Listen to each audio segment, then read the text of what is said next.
السلام علیکم خواتین و حضرات. استاد جاوید احمد غامدی صاحب کی تفسیر البیان کے مطالعے کے دوران میرے سامنے کچھ سوالات آئے تو میں نے ان کی خدمت میں یہ گزارش پیش کی کہ میں آپ سے یہ سوالات پوچھنا چاہ رہا ہوں اور ان کو ریکارڈ اس لیے کر رہا ہوں کہ ضرور میرے جیسے اور بھی بہت سارے لوگ ہوں گے جو اس مطالعہ سے گزریں گے، تو اگر یہ یا اس طرح کے کچھ اور سوالات ان کے ذہن میں ہوں تو ان جوابات کے ذریعے ان کے لیے بھی ایک ہیلپ اور ایک مدد سامنے آ سکے. بہت شکریہ غامدی صاحب. ایک سمپل سا سوال ہے بہت بنیادی ہے کہ قرآن مجید کو ایک عام طالب علم، عام انسان، عام مسلمان کے طور پر کس طرح مطالعہ کرنا چاہیے، اور اگر کوئی ریسرچ کرنا چاہ رہے تو وہ کس طریقے سے مطالعہ کرے. اس میں کچھ عام سی ٹپس اگر آپ دے سکیں تو. پہلے سوال کا جواب یہ ہے کہ عام آدمی کو اپنے ذہن کو بالکل خالی کر کے قرآن مجید کا کوئی سادہ ترجمہ لینا چاہیے. سادہ ترجمہ ظاہر بات ہے کہ جن لوگوں پر آدمی اعتماد رکھتا ہے انہی میں سے کسی کا لے گا. وہ ہو سکتا ہے کہ کسی بریلوی عالم کا ہو سکتا ہے کسی دیوبندی عالم کا ہو، کسی اہل حدیث عالم کا ہو، ہماری طرح کسی آزاد فکر آدمی کا ہو. جس ترجمے کے بارے میں بھی اسے پہلا عمومی اعتماد ہے وہ اسی کو اٹھائے اور اٹھا کر محض ترجمہ پڑھے. یعنی کوئی تفسیر نہیں، کچھ نہیں، محض ترجمہ پڑھے اور اپنے ذہن کو خالی کر لے. خالی کرنے سے مراد یہ ہے کہ ہر آدمی کے کچھ مذہبی تصورات ہوتے ہیں، کچھ وہ داستانیں سن کے آیا ہوتا ہے، کچھ اس نے روایات سنی ہوتی ہیں، کچھ اپنے والدین سے، کچھ اپنے علماء سے، گرد و پیش سے. ان سے خالی کر لے اور دیکھے کہ وہ اللہ کی کتاب پڑھنے کے لیے جا رہا ہے وہ کیا کہہ رہی ہے. ایک پینسل لے لے اپنے ہاتھ میں اور وہاں نشان لگاتا جائے جہاں اس کے ذہن میں، یعنی جب وہ خالی ذہن ہو گیا تو اب کیا سوالات پیدا ہوتے ہیں، ان جگہوں کو متعین کر لے. اس کے بعد یہ دیکھے کہ کوئی ریپرزنٹیٹیو اہل علم کی 2-3 تفسیریں اس کو مل سکتی ہیں.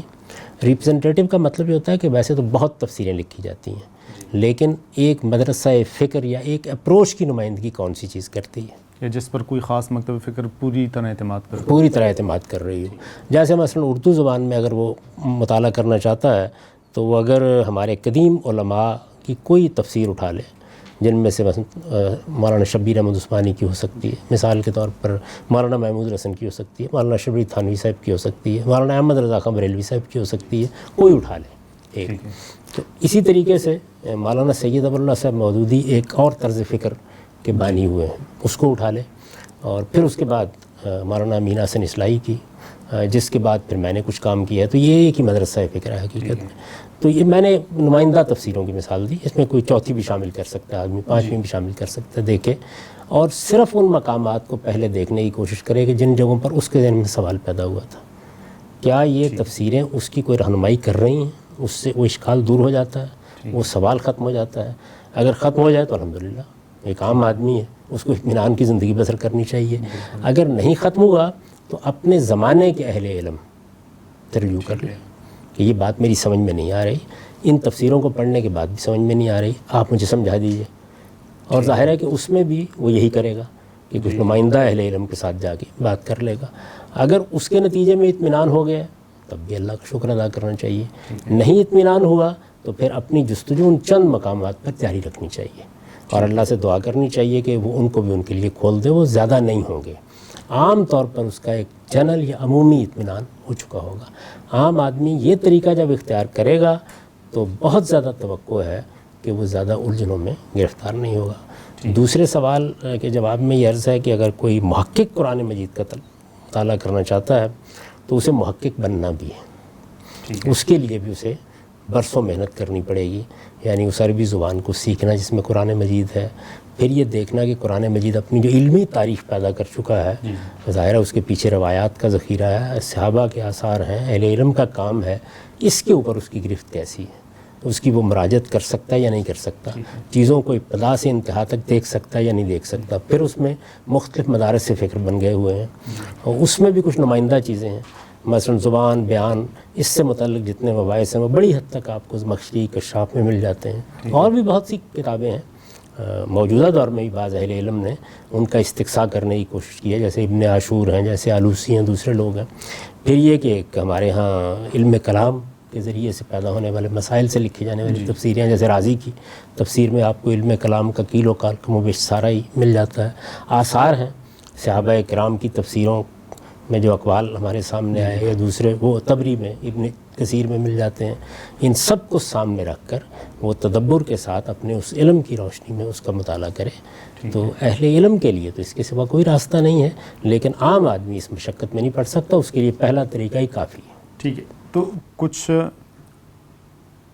اہل علم سے سنا یا ہم نے خود کتابوں میں بھی پڑھا کہ قرآن کریم کا محقق کے لیے جب وہ اس کو سمجھنا چاہے اور اس پر محنت کرنا چاہے تو اس کو کچھ مختلف علوم انہیں گنوائے ہیں، کچھ تعداد یہ خاص ہونا چاہیے، کچھ خاص سرٹن اس طرح محسوس ہوتا ہے کہ خاص قسم کے کسی راستے پہ چلیں گے، کوئی خاص طریقے سے وہ اپنا رہن سہن کریں گے، ایون کہ یہاں تک کہ ان کا لباس و وضاقت بھی اس طرح ہو تو تب جا کر قرآن کھلتا ہے. یہ بات کس حد تک درست ہے؟ اور کیا آپ اس طرح کی ظاہر بنیادی طور پر خشوع خضوع اور تقویٰ تو سمجھ میں آتی ہے، اس کے علاوہ کوئی ایسی چیز عملی طور پر کہ 17 علوم ہوں، فلاں خاص کتابیں ہوں، یہ چیزیں ہوں یا وہ چیزیں ہوں، یا آپ چند امہات الکتب اور کچھ مبادیات، اس کو کس طرح تھوڑا سا اگر ایکسپلین کر سکیں؟ دیکھیے قرآن مجید عربی زبان میں ہے. اب ظاہر ہے کہ عربی زبان آدمی کیسے سیکھتا ہے، کس درجے کی سیکھنی چاہیے اس کے لیے 10 چیزیں پڑھنے کی ہیں. ہو سکتا ہے کہ اس میں 30 سال لگ جائیں، 40 سال لگ جائیں کہ آپ کو گویا اس کے اوپر پوری گرفت ہو گئی ہے. آپ قرآن کی زبان ساری زندگی بعد وقت لگ جاتی ہے. تو اگر کوئی اس کی کتابیں گنواتا ہے، مثلا وہ یہ کہتا ہے کہ عربی ادب کی فلاں چیزیں آدمی کو پڑھنی چاہیے، یہ میں محقق کی بات کر رہا ہوں، یا عام آدمی زیر بحث نہیں ہے، تو وہ غلط نہیں کہتا، ٹھیک کہتا ہے. کسی زبان پر گرفت حاصل کرنے کے لیے ان مراحل سے آپ کو گزرنا پڑتا ہے. پھر یہ کہ میں نے جیسے کہ ابھی آپ کے پہلے سوال کے جواب میں عرض کیا کہ قرآن اپنی ایک تاریخ پیدا کر چکا ہے، یعنی لوگوں نے اس کو سمجھا ہے. اب ظاہر ہے کہ وہ سمجھنے کا عمل جب ہوا تو وہ کتابوں میں گیا ہے، اس سے ایک زبان پیدا ہوئی ہے، اسے ایک اسلوب بھی پیدا ہوا ہے. ان اسالیب میں لکھی گئی کتابوں کو پڑھنے کے لیے آپ کو بعض علوم میں گرفت پیدا کرنا پڑتی ہے، دسترس اس کے بغیر ممکن نہیں ہوتی. آپ دیکھتے ہیں کہ بہت سی کتابیں ہیں جو ایک زمانے میں جو علم کلام اور منطق نے جو ایک اسلوب پیدا کیا تو اس میں لکھی گئی ہیں. تو یہ اب ناگزیر ہے کہ آپ نے اس علم کو پڑھنا ہے. یہ بالکل ایسے ہی ہے کہ اگر ایک زمانے کی سائنس بھی کسی خاص اسلوب میں لکھ دی گئی ہے تو آپ پھر اس فن پہ گرفت حاصل کریں گے تو وہ آپ کی سمجھ میں آئے گی. تو اس میں یہ نہیں ہے کہ کوئی 17 علوم باہر پڑے ہوئے ہیں، بلکہ آپ کو دیکھنا ہے کہ آپ کس چیز تک رسائی حاصل کرنا چاہتے ہیں. یعنی آپ زمخشری کو پڑھنا چاہتے ہیں اور آپ یہ کہیں کہ جی میں ویسے عربی زبان، نحو، صرف، اس کے علوم، ان چیزوں سے واقف نہیں ہوں، ابن ہشام کو پڑھنا چاہتے ہیں، تو پھر تو یہ ممکن نہیں ہوگا نا. تو اس کی تیاری کر کے اس کو اس میں جانا چاہیے، کیونکہ اب وہ ایک محقق کی سطح پہ قرآن کا مطالعہ کرنا چاہتا ہے، تو اس میں کوئی شبہ نہیں. دوسرا حصہ وہ ہے جس کا تعلق اس سے ہے کہ اپنے اندر آدمی کو کیا تبدیلیاں پیدا کرنی چاہیے. میرے نزدیک اس کا سب سے اعلیٰ اور اچھا بیان وہ ہے جو میرے جلیل القدر استاذ امام امین حسن اصلاحی نے تدبر قرآن کے مقدمے میں بیان کر دی ہے کہ وہ کیا چیزیں ہیں جو آدمی کو اپنے اندر پیدا کرنی چاہیے. ان میں سے کوئی چیز نہیں ہے کہ لباس کیا ہونا چاہیے، ٹوپی کیسی ہونی چاہیے. وہ در حقیقت ایک کتاب سے متعلق آپ کا رویہ ہے. وہ رویہ اگر آپ غور کر کے دیکھیں تو ہر کتاب کے بارے میں پیدا کرنا چاہیے. اس کے بغیر شیکسپیئر بھی سمجھ میں نہیں آئے گا.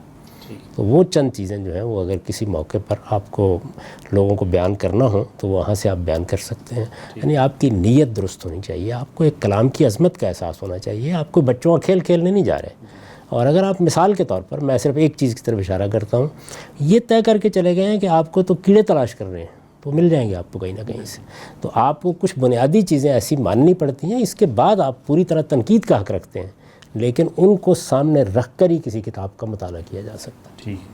تو میں اگر یوں کہوں ایک جملے میں کہ جو علماء کہتے ہیں کہ 17 علوم یا متعدد علوم حاصل کرنے چاہیے، یہ کوئی ایسی غلط بات نہیں ہے، صرف یہ ہے کہ اس کو سمجھنا چاہیے، یعنی اس کا مذاق بھی نہیں اڑانا چاہیے، لیکن یہ کہ وہ ترتیب یہ کوئی وجہ نہیں ہے، وہ اپنے لحاظ سے بیان کر رہے ہیں، لیکن اصل چیز جو ہے وہ یہاں سے پیدا ہوئی ہے. یعنی اس کی قرآن کیونکہ عربی زبان میں ہے تو زبان سے متعلق چیزیں، اور چونکہ اس پر کام ہو چکا ہے تو اس کام تک رسائی کے ذرائع. جی. اب میں خاص البیان اور آپ کا جو آپ کتنے دن، کتنے مہینے، کتنے سال آپ کس طریقے سے بیان کریں گے اپنے البیان کی جرنی کو، سفر کو؟ اس پر تھوڑا سا اگر بتا سکیں، کب سے شروع کیا، کس طرح آپ کی اس طرف دلچسپی خاص طور پر قرآن کے اوپر کام کرنے کی پیدا ہوئی، اور پھر کچھ چیدہ مراحل اگر آپ مختصراً بتا سکیں. یہ تو بڑی لمبی داستان ہے اور شاید اس مختصر وقت میں سنانا ممکن نہ ہو، لیکن بہت ہی اختصار کے ساتھ میں آپ سے عرض کرتا ہوں کہ قرآن مجید ایک ایسی کتاب ہے کہ مجھے اس کو پڑھنا ہے، اور اب اس کو میرے لیے علم اور تحقیق کی سطح پر موضوع بننا ہے، یہ میں نے کبھی سوچا بھی نہیں تھا۔ یہ تو در حقیقت اس وقت ہوا کہ جب میں اپنے کچھ اشکالات لے کے اور اپنے کچھ تصورات لے کے، اس وقت فلسفے کا، ادب کا اور تصوف کا پس منظر تھا سارا کا سارا۔ اور اگر آپ خارجی زندگی کے لحاظ سے دیکھیں تو اسلامزم کے دور میں ہم پیدا ہوئے تھے، یعنی جس میں در حقیقت مولانا سید ابوالعلا صاحب مودودی کا فکر ایک خاص طرح کی اسلام کی سیاسی تعبیر پیش کر رہا تھا۔ تو یہ پس منظر ہے جس میں میری ملاقات 1973 میں استاذ امام امین احسن اصلاحی سے ہوئی، اور اس میں جب میں نے اپنے وہ سارے اشکالات ان کے سامنے رکھے، اور یہ کوئی 15 دن کا سفر ہے، 15 روز تک وہ اتفاق سے گاؤں سے آئے ہوئے تھے اور یہاں مقیم رہے، اور میں روزانہ ہی ان کی خدمت میں حاضر ہوتا رہا۔ اس میں مجھے، یعنی انہوں نے جب جواب دیا میری باتوں کا، تو اس دن مجھے احساس ہوا کہ یہ تو ایک دنیا ہی اور ہے، یہ اور دنیا ہے۔ یعنی میں جن چیزوں کو علم سمجھتا تھا یا جن علوم کو بڑی چیز سمجھتا تھا، وہ اس کتاب کے سامنے کیسے دست بستہ ہوتے ہیں آگے۔ تو اس وقت میری دلچسپی پیدا ہوئی، اور اس کے بعد سے پھر یہ کتاب ہی اوڑھنا بچھونا ہے، آج تک یہی میری زندگی ہے۔ اس میں کوئی ایک دن بھی ایسا نہیں ہے کہ جب میں اس سے غیر متعلق ہو گیا ہوں۔ اگر آپ خاص البیان کے بارے میں بات کرنا چاہتے ہیں تو اس کی تحریک اصل میں یہاں سے پیدا ہوئی کہ مجھے یہ احساس ہوا کہ استاذ امام نے اپنی تفسیر تدبر قرآن میں جو نظم بیان کیا ہے قرآن کا، یہ اس وقت تک عام آدمی کو منتقل نہیں ہوگا جب تک کہ ہم ترجمے میں اس کو نہیں دکھا دیں گے، کیونکہ وہ تو سادگی سے ترجمہ ہی پڑھنا چاہتا ہے۔ تو اس سے البیان میں محض قرآن کا ترجمہ کرنے کا خیال پیدا ہوا۔ اس وقت یہی پیش نظر بھی تھا، اور یہ غالباً 1983-84 کا کوئی زمانہ ہوگا جب میں نے یہ کام شروع کیا۔ اس دوران میں چونکہ میزان کی طرف متوجہ ہو گیا، پورے دین پر کام کر رہا تھا، تو کبھی کبھی اشراق کی ضرورتوں کے تحت میں اس ضرورت کو سامنے رکھ کے یہ ترجمہ کر دیتا تھا۔ 2007 میں یہ میزان مکمل ہوئی ہے، وہ پوری طرح میں متوجہ اس ترجمے کی طرف اس کے بعد ہوا، اور پھر یہ غالباً ستمبر 2014 میں مکمل ہوا ہے یہ سارا کا سارا۔ اس دوران میں حواشی لکھنے کا خیال بھی پیدا ہو گیا۔ اس کی بڑی وجہ یہ ہوئی کہ میں چونکہ پورے دین پر کام کر رہا تھا، اس میں قرآن بھی زیر بحث تھا، تو بہت سے مقامات ایسے تھے یعنی جو فقہ سے متعلق بھی ہیں، شریعت سے متعلق بھی ہیں، کچھ بنیادی کلامی مباحث سے متعلق بھی ہیں، کچھ تالیف سے متعلق بھی ہیں، جن میں میرا زاویہ نظر استاذ امام سے ذرا مختلف ہو گیا تحقیق کے نتیجے میں۔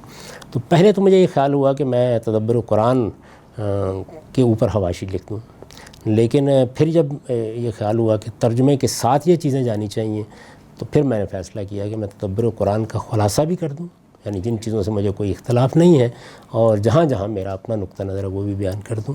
تو یہ درمیان کا کوئی زمانہ ہے جس میں یہ خیال پیدا ہوا، تو میں نے حواشی لکھنا شروع کر دی ہے، تو اللہ کا شکر ہے پائے تکمیل کو پہنچ۔ آخری سوال سر، البیان جیسے کہ ابھی آپ نے فرمایا بھی کہ بنیادی طور پر ترجمہ اور نظم قرآن کے مطابق ایک ترجمہ پیش کرنے کا مقصد تھا، اور اسی مقصد کے تحت اس کو مد نظر رکھ کر لکھی گئی، لیکن آپ کے ترجمے میں میری ناقص رائے ہے، اور یقیناً اس میں میری اپنی کش فہمی کا بھی ایک بڑا عمل دخل ہوگا، لیکن بہت ساری عبارتیں مجھے حد درجہ دقیق مغلق محسوس ہوئیں۔ اردو میں بولی جانے والی جو زبان ہے یا عام طور پر لکھی پڑھی جانے والی جو زبان ہے، اس کی بنسبت اس میں کچھ مشکلات محسوس ہوئیں۔ یہ مشکلات آپ کے ادبی ذوق کا اظہار ہیں یا یہ قرآن مجید کے ترجمے کی ایک مشکل ہے، یہ کیا ہے اس کی کیونکہ کئی ایک دوستوں نے بھی مجھ سے اس بارے میں ذکر کیا۔ دیکھیے، اس وقت لوگوں کی اردو کا معاملہ بہت قابل رحم ہو گیا ہے۔ اس میں تو اب آپ سادہ اردو میں بھی گفتگو کر رہے ہوں تو لوگ اس کا مطلب پوچھنا شروع کر دیتے ہیں۔ تو ایک تو یہ انحطاط ہمارے ہاں پورے تعلیمی نظام میں آیا ہے، لیکن میں اصولی جواب دوں گا، اور وہ یہ ہے کہ آپ جب بھی کوئی کام کرتے ہیں، کسی علم یا فن میں کوئی کتاب لکھیں یا کسی کتاب کا ترجمہ کریں، تو یہ نہیں ہو سکتا کہ آپ اس کو ابتدائی قاعدے کی سطح پر لے آئیں۔ کتاب کے اپنے جمال و کمال کو سامنے رکھ کر ہی زبان اختیار کرنا پڑتی ہے۔ اسی طرح علم کی اپنی ایک زبان ہوتی ہے۔ آپ اگر معاشیات پر کام کر رہے ہیں یا آپ سائنس پہ کام کر رہے ہیں تو اس کی اپنی ایک زبان ہے، لیکن اس کے باوجود ہم ہر وقت اس کے لیے تیار ہوتے ہیں کہ اگر آپ متعین طور پر نشان لگا دیں کہ یہاں کوئی اغلاق پیدا ہو گیا، یہاں کوئی مشکل ایسی ہے اس کو حل کیا جا سکتا ہے، تو جب تک زندہ ہے انشاءاللہ اس کو بہتر کرتے رہیں گے۔ بہت شکریہ سر، جزاک اللہ خیر۔